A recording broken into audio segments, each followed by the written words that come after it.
Kasmir. Presented by PM Recording Studio, Alamnagar, Madhepura.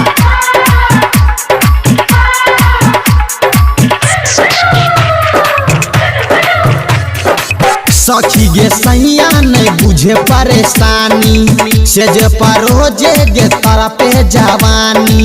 सखी गे सैया नहीं बुझे परेशानी से जे परोजे गे तारा पे जवानी। दिने दिने दिने दिने जवानवा जुआवे सखी सैया के कुछ नहीं बुझावे।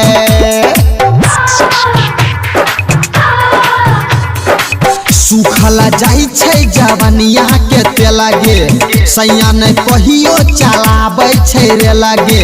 सुखला जाई छै जवानिया के तेला गे सैया ने कहियो चलाबै छै रे ल। दिने दिने दिने दिने जवानवा जुआबै सखी सैया के कुछ नहीं बुझाबै। Mixed by Balbhadra Singh.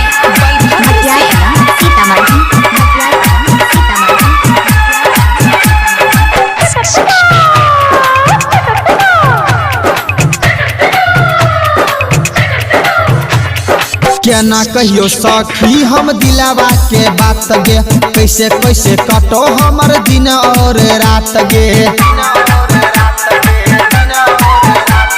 केना कहियो सखी हम दिलावा के बात गे कैसे कैसे काटो हमर दिन और रात गे। बुझे नहीं देह के कले सगे रहे छौ खाली परदेश गे रहे छौ खाली परदेश गे। कहियो छुआबो नहीं देहिया के जोसा गे लागे छौ सैया में छै कोनो दोसा गे।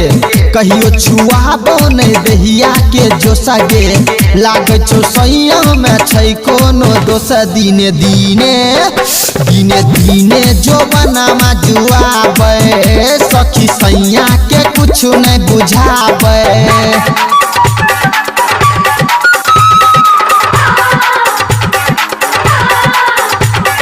Presented by PM Recording Studio, Alamnagar, Madhepura.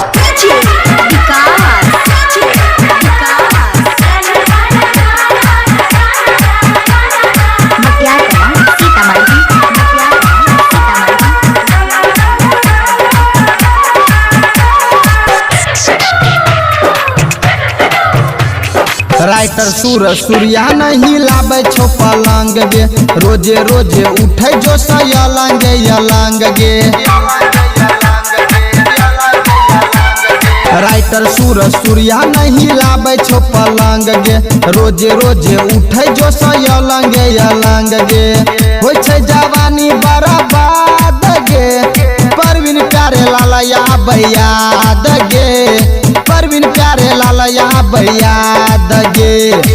Raju Rajvanshi के जाय के हम कहबै आबे नहीं सखी गे ससुरा में रहबै।